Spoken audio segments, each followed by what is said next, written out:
여러분 안녕하십니까? 오늘 예배 없는 6번째 일요일인데요. 오늘은 잘못한 기차는 없다. 이런 제목으로 여러분들과 잠깐 이야기를 나눠보고자 합니다. 얼마 전에 끝난 사랑의 불시착이란 드라마가 있었는데요. 행글라이딩을 즐기던 남한의 여성이 북한에 불시착해서 잘생긴 북한의 장교와 만나게 되어 사랑을 싹 틔운다는 이야기였습니다.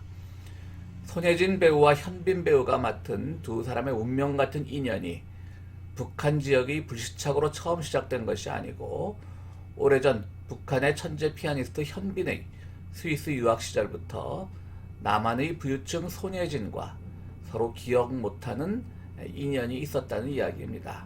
많이들 보셨으니까 자세한 설명은 생략하겠습니다. 보통 드라마에서 이런 식의 우연이 계속되면 시청자들은 비난하기 마련입니다. 야, 한국 드라마는 늘 이렇게 우연의 연속이다. 우연 없으면 드라마가 안 되냐? 말도 안 된다. 억지 꿰맞추기다. 이런 비난들이 많지요. 그런데 이 드라마에는 그런 비난들이 없었습니다. 표면적으로는 연출도 좋았고요. 또 드라마가 처음부터 판타지적 요소를 갖고 있었으니까 그런 합리적인 판단에서 나오는 비난들은 사실 자리를 잡을 틈이 없었죠. 그런데요, 내면적으로는 저는 왜 비난이 없었는가 한번 생각을 해봤습니다. 남북의 만남은 여러 난관이 많아도 이처럼 운명적으로 예정되어 있다는데 시청자들 모두가 동의했기 때문에 그런 우연이다, 너무 꿰맞추기다 이런 비난이 없었던 것이 아닌가 그렇게 생각을 해봅니다. 어쨌든 우리는 만나야 하는 운명 공동체입니다. 지금 들리고 있는 북한 지도자의 유고 소문은 이런 운명적 만남을 질투하거나 회방 놓으려는 세력들이 만들어낸 낭설일 가능성이 큽니다. 사랑의 불시착은 여러 명대사를 낳았는데요. 저한테 가장 감동적인 대사는 집안에 땔감이랑 먹을 거랑 남았는지 어쩐지 모르겠고 였습니다. 군관 사택마을에 살던, 그러니까 북한 측 군관 사택마을에 살던 고위 군관이 비리의 뒤를 봐준 적이 있기에 그걸로 엮여서 보위부에 끌려가게 됩니다. 그러자 친하게 지내던 마을 주민들이 그 집을 걱정을 하면서도 또 쉽게 찾아가 볼 수도 없는 그런 환경이기 때문에 그들이 이런 말들을 나누게 되는 것이죠. 그 잡혀간 사람은 비리의 몸통은 아니었을지라도 보위부에 끌려갈 정도의 범죄였으니 시선이 두려워서 그랬던 것이겠죠. 그래서 들여다보지는 못하겠고 걱정은 되고 그런 감정이 마구 교차하는 장면입니다. 그러나 그날 밤 각각의 마을 여인들은 서로들 모르게 먹을거리와 땔감을 들고 찾아왔습니다. 그랬다가 집 앞에서 서로 마주칩니다. 아주 감동적인 장면이지요. 남성들보다 여성들이 훨씬 용감한 건 남이나 북이나 마찬가지인 모양입니다. 사랑의 불시착은 로맨틱 코미디라는 장르로 구분이 되죠. 그러니까 코미디란 얘기입니다. 그런데 저는 코미디임에도 불구하고 이 장면에서 눈물을 글썽이기도 했습니다. 오늘 제가 드리려는 말씀은 그 대사는 아니고요. 손예진 배우는 인도 속담이라면서 잘못된 기차가 때로는 목적지에 데려다 준다는 이야기를 합니다.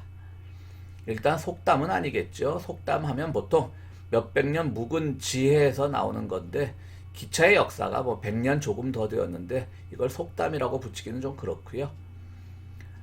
아마도 어느 책에서 나온 게 아닌가 하는 생각을 해봅니다. 사실 우리가 그림으로 보는 인도 열차 사진을 보면요. 지붕 위에도 엄청나게 많은 사람들이 올라가 있죠. 현대화된 지금의 인도에서도 인도 기차는 연착이 많기로 유명하다고 합니다. 인도뿐만 아니라 기차가 처음 나왔을 때는 어느 나라든지 그 신기함에 놀라 일단 목적지는 생각 안 하고 올라타는 경우가 많았다고 합니다. 특히 영국에서도 그런 일이 있었다고 합니다. 어쨌든 이 속담이 말하려는 의미는 명확합니다. 인생길에서 목적지를 미리 정하지 않아도 또는 잘못하도 실수해도 궁극적으로는 좋은 결과를 가져올 수 있다는 의미입니다. 자기계발서에서 아마도 따온 것 같습니다. 릭 워렌이라는 목사가 목적이 이끄는 삶이란 책으로 정말 베스트셀러 작가의 반열에 올랐었는데요. 그 책이 한창 인기를 끌 때 제가 목적이 이끄는 삶을 살지 말라는 취지의 설교를 한 걸로 기억이 납니다. 인생이라는 게 얼마나 다이나믹합니까? 그런데 특정 목적을 향해 산다는 것 재미없는 인생입니다. 유명한 리고렌 목사의 목적지향적 삶이 출처불명의 인도 속담보다도 못하다는 이야기입니다. 인생을 잘못 파악하고 있다는 얘기죠. 하나님을 위해 산다? 그거는 목적이 아니라 삶의 자세여야죠. 물론 웨스트민스터 우리 장로교의 기본 신앙고백이 되는 웨스트민스터 신앙고백의 소요리 문답 1편은 이렇게 시작이 됩니다. 사람의 제일 되는 목적이 무엇인가? 답은 이렇죠. 사람의 제일 되는 목적은 하나님을 영화롭게 하는 것과 영원토록 그를 즐거워하는 것이다. 물론 이렇게 보면 목적지향적인 삶이 기독교인의 삶같이 보이기도 하지만요. 저는 이 1번 조항도 목적지향적 삶이라기보다는 하나님을 영화롭게 하는 삶이란 게 뭐겠습니까? 그날그날의 삶이란 얘기인 것이죠. 목적지향적이기보다는 과정지향적인 내용입니다. 그래서 저는 오늘 잘못된 기차가 목적지에 데려다 줄 수도 있다는 자기계발서 같은 내용보다 한 걸음 더 나가서, 그러면 목적이 이끄는 삶보단 두 걸음 더 나간 것이 되겠죠. 저는 오늘 그래서 잘못한 기차는 없다라고 말하고 싶습니다. 어떤 것을 선택할 때 과연 그것을 실수라고만 말할 수 있을까요? 그건 너무 자기 회피적인 것 아닌가요? 오래된 고민, 목적만 좋으면 수단은 상관없다, 이런 말과 다른 게 뭐 있을까요? 기차를 잘못하게 된 데는 수만 가지 이유가 있을 겁니다. 잠재되어 있었던 헛된 욕망이 작동하다가 바른 기차를 선택하는 것을 잊어버렸을 수도 있고, 혹은 세상에 급히 매여서 살아가다가 시간에 쫓겨 급히 달려간 기차역에서 탑승구를 잘못 찾아 기차를 잘못할 수도 있습니다. 머릿속에 고민이 많아서 잘못할 수도 있고요. 이런 것을 우리가 무의식이 작동했다고 말하게 되죠. 또 사랑에 실패해서 아무데나 가자 라고 해서 기차를 잘못할 수도 있습니다. 그렇게 보면 잘못된 기차가 아니라 뭔가에 끌려 선택한 기차지요. 이걸 정신분석학에서는 무의식이라고도 하고 숨겨진 욕망의 발현이라고도 얘기합니다. 정신분석학자들은 누가 단어 하나를 실수로 잘못 말해도 어떻게 그 단어가 실수로 튀어나오게 됐는지 그의 무의식, 배경을 파고들곤 합니다. 하물며 기차를 잘못한다고요? 잘못된 기차는 없고 내 무의식이 지배해서 탄 거죠. 그래서 저는 잘못한 기차는 없다, 그렇게 오늘 이야기의 제목을 삼아봤던 것입니다. 그러므로 여행 중에 우리가 발견해야 할 것은 나를 지배한 무의식이 뭔가, 욕망이 뭐였던가를 깨닫는 게 중요합니다. 다 잘 될 거야. 그러니까 우리가 어떤 실수를 했을 때, 또 잘못을 했을 때 이렇게 다 잘 될 거야 라는 긍정적 자세도 물론 필요합니다. 하지만 신앙은 목적을 바라보고 사는 것이 아니라 매일매일 시행착오를 겪으면서 사는 길입니다. 그러다 보면 어느새 거룩한 목적지에 다 있는 겁니다. 적절한 비유인지는 모르겠지만요, 영화 아저씨에 보면 멋있게 생긴 원빈 아저씨가 악당들에게 이렇게 말하는 장면이 나옵니다. 너희들은 내일을 살지 나는 오늘을 산다. 내일을 사는 놈은 오늘을 사는 놈에게 못 당한다. 예수님의 제자로 추정되는 두 사람이 예루살렘으로부터 30리쯤 떨어진 엠마오로 가면서 이야기를 나눕니다. 그들은 예루살렘에서 일어난 일들, 그러니까 예수께서 십자가에 달리셔서 돌아가셨다가 부활하신 일들을 소문으로 이미 알고 있으면서도 엠마오로 어떻게 보면 도망가고 있는 것입니다. 누가복음 24장 29절에 보면 그들의 집이 엠마오 근처임을 알 수 있습니다. 그러니까 그들은 도망갈 명분은 뚜렷했던 것이죠. 나 그냥 고향에 내려가서 살랜다. 그러다가 길에서 나그네를 만나 이야기를 나누고 식사를 하다 보니 그제서야 그 나그네가 예수라는 사실을 알게 됩니다.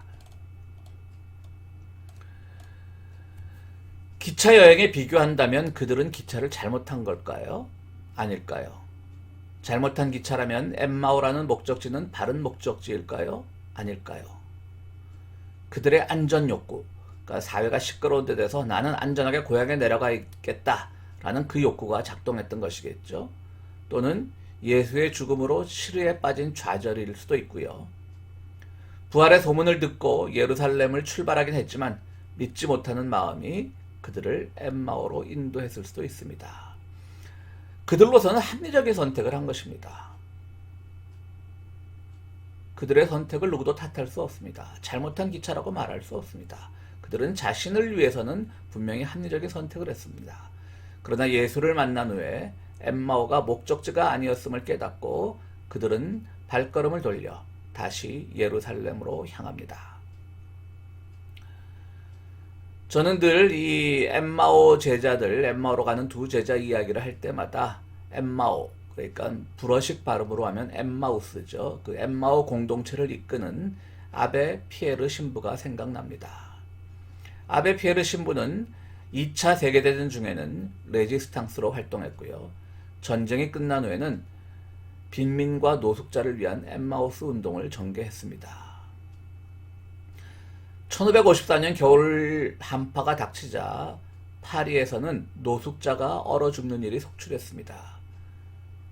1954년 2월 1일 아베 피에르는 라디오 룩셈부르크에서 훗날 널리 알려지게 된 이 연설을 하게 됩니다. 제가 그 유명해진 연설을 읽겠습니다. 친구들이여 도와주십시오. 새벽 3시에 세바스토토플 비레바드의 인도에서, 그러니까 사람 걷는 길이죠. 한 여인이 얼어 죽었습니다. 손에는 전날 발급되어 그녀를 노숙인으로 만든 퇴거 명령이 쥐어져 있었습니다. 매일 밤 2,000명이 넘는 사람들이 헐벗은 채 굶주리며 추위에 떨고 있습니다. 이 끔찍한 일에 맞서기에는 숙소가 충분하지 않습니다. 지난 3시간 동안 저는 급하게 두 곳의 지원센터를 만들었습니다. 하나는 몽타뉴 상테 제비에브의 판테온 아래에 있습니다. 다른 하나는 크루베바에 있습니다. 그것은 이미 넘쳐나고 있지만 어쨌든 개방하여 두라고 말하였습니다. 오늘 밤 우리는 프랑스의 도시에 파리의 곳곳 어두운 골목 등불 아래마다 위에 지원센터의 이름으로 플랜카드를 걸어두어야 합니다. 여기에 침대와 담요 그리고 스프가 있습니다. 누구든 필요하면 먹고 쓰세요. 그렇게 걸어두어야 됩니다. 오늘 밤에 아스팔트 위나 처마 밑에서 밤을 보내는 사람이 아무도 없어야 합니다. 감사합니다. 이 연설로 엠마오 운동은 더욱더 사람들에게 관심을 받게 되었고 엠마우스 공동체는 더욱더 빈민 구제 사역을 하는데 많은 힘을 얻게 됩니다. 엠마우스 신부는 죄송합니다. 아베 피에르 신부는 많은 명언을 남겼는데요. 세상에 있는 돈을 가지고 사람들을 만들지는 않지만 사랑하는 사람들과는 무엇이든지 할 수 있다. 참 좋은 말이죠. 돈을 가지고 사람을 만들 수는 없습니다. 그러나 사랑하는 사람들과는 무엇이든 할 수 있다는 얘기입니다. 또 굶주린 자는 빵을 갖게 하고 빵을 가진 자는 정의와 사랑에 굶주리게 하라. 이것도 아주 멋있는 말입니다. 아베 피에르는요, 적극적인 사회 활동으로 좌경화되었다, 좌파 신부라는 비난을 많이 받았습니다. 그래서 프랑스의 카톨릭 교회와 로마 교황청으로부터 오만함을 주의하라는 지적을 받기도 했습니다. 그는 몇 해 전 세상을 떠났는데요. 카톨릭에는 훌륭한 일을 한 분들을 성인으로 추대하는 그런 관습이 있지 않습니까? 그러나 이는 성인으로 인정받지도 못했고요. 살아계실 때는 노벨 평화상 후보에도 이름을 올리지 못했습니다. 아마도 이분이 좌파라는 그런 오해를 받았기 때문일 것입니다. 어찌 보면 이분은 특별한 목적이 없이 그냥 오늘 만나는 사람들에게 최선을 다한 분일 것입니다. 이분은 인생의 목표도 여러 번 바뀌었었죠. 민족을 위한 독립운동을 하는 과정에서 레지스탕스로 총을 직접 잡기도 했었고요. 또는 자유주의자로, 공화주의자로, 빈민활동가로 이렇게 여러 번 모습을 바꾸었습니다. 저는 아베 피에르 신부 생각을 하면서요, 또 한 분의 신부가 생각이 났습니다. 스페인의 호세 마리아라고 하는 신부인데요. 이분은 오프스데이라고 하는 그런 가톨릭 단체를 창시한 분입니다. 오프스데이 하면 정말 베스트셀러 반열에 올랐던 다빈치 코드에서 소개되었던 것이죠.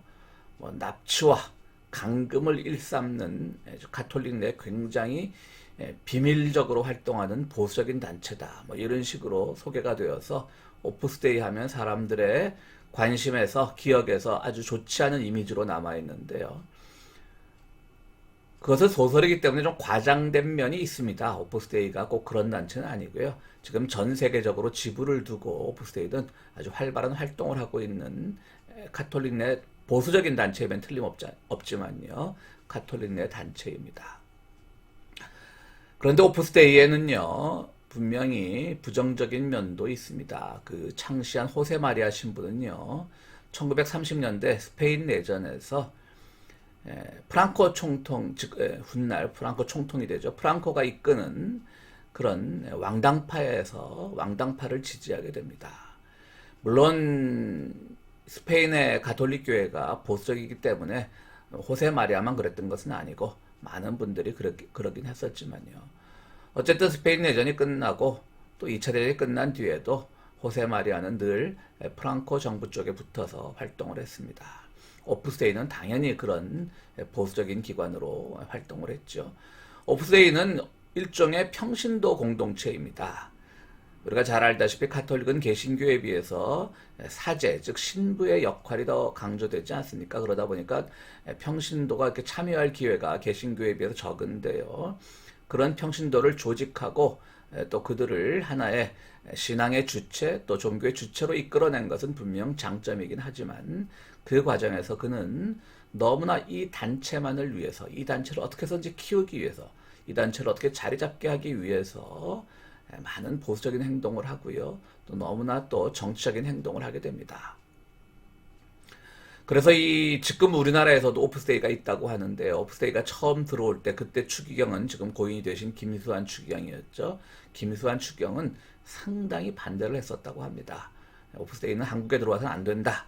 왜 그분이 반대를 했을까? 우리가 짐작해 볼 수 있지 않겠습니까? 결국은 들어왔고요. 지금은 한국에서도 활동을 하고 있다고 합니다. 어쨌든 오프스데이는 뭐 의도야 좋았고 호세 마리아 신부도 스페인 내전 중에 또 많은 사람들을 위해서 병원 사역을 하고 죽어가는 사람들을 위해서 많은 위로를 남겼던 것도 사실입니다. 그런 점에서 뭐 말씀 다시 한번 드리지만 다빈치 코드에서 오프스데이를 향해서 쏟아낸 그런 말들은 다 소설적 상상력에 기초한 것이지 사실과는 다르지만요. 제가 한국에서 나오는 어떤 가톨릭 신문을 보니까 오프스데이에 대해서 엄청나게 비난을 많이 해놓은 그 가톨릭 내에서의 비판도 읽을 수가 있었습니다. 그만큼 여러 가지 문제가 많이 있다는 것이죠. 누구도 아베 피에르 신부는 비판하지 않습니다. 물론 로마 교황청에서는 너무 오만한 행동을 삼가라 그랬지만 대중들에게 아베 피에르는 정말 성인으로 기억되고 있죠. 그러나 성인의 반열에 오르지 못했는데요. 놀랍게도 호세 마리아는 죽은 지 얼마 안 돼서 가장 빠른 시간 내에 성인의 반열에 오른, 즉 가톨릭에서 공식적으로 성인으로 인정받은 그런 사람으로 지금 기록에 남아 있습니다. 그만큼 오프스데이의 조직력이 컸다라는 얘기가 되겠죠. 어쨌든 뭐 개신교로 치면 오프스데이는 뭐 보수적 복음주의자들 뭐 이렇게 생각할 수 있겠죠. 그러나 그들의 개인적인 삶은 특별히 탓할 것이 없을지 몰라도 그들 단체가 지향하고 있는 목적지향적 삶은 너무나 뚜렷하고 너무나 정치 결사적이라는 것이 문제로 드러나고 있습니다. 그러면 아베 피에르 신부와 호세 마리아 신부 중 누가 더 옳은 일을 했을까요? 뭐 사람마다 생각은 다를 수 있지만 저는 아베 피에로 신부의 손을 들어주고 싶습니다. 호세 마리아는 너무나 목적지향적 삶을 살았기 때문입니다. 제가 말씀드리고 싶은 것은 이겁니다. 너무 목적지향적으로 살지 말자는 얘기입니다. 잘 탄 기차든 잘못한 기차든 모든 선택은 나로부터 시작합니다. 나의 선택이 무엇에 의해 지배당했는지 보면 사회 구조와 관행의 문제도 보이게 되어 있습니다. 결국 나로부터 출발해서 사회의 문제를 보고 사회가 나를 잘못 인도하고 있는 것은 아닌지 그런 것을 확인해 나가면서 매일매일 자기 삶을 성찰하는 것이 중요합니다. 매일매일의 일상에서 예수를 바라보며 자신을 성찰하면서 살아가면 어느새 그분과 함께 목적지에 도착해 있는 자신을 발견하게 될 것입니다. 그러므로 평화의 교회 교우 여러분, 여러분들은 지금 매일매일의 삶 속에서 어떻게 보면 따분하고 지루하고 또 힘든 생활을 겪고 있지만 그러나 그날 하루하루 삶이 모두 주님과 동행하는 삶이라는 사실을 믿고 이 매일매일, 이 코로나 사태로 인한 매일매일의 변함없는 일상의 목적지가 어디일까를 생각하기보다는 그날 주님께서 나에게 주시는 그 말씀이 무엇인지, 그것을 통해서 나는 또 어떠한 삶을 살아가고 있는지, 또 내가 혹여라도 그릇된 욕망에 사로잡혀 있다면 어떻게 그것을 성찰하고 고칠 수 있는지, 그렇게 살아가다 보면 여러분들의 인생 열차는 잘못한 기차가 아니라 늘 바른 기차, 잘 선택한 기차가 될 것입니다. 목적지는 일단 생각하지 마시고요. 여러분들 또 뵐 때까지 그럼 안녕히 계십시오.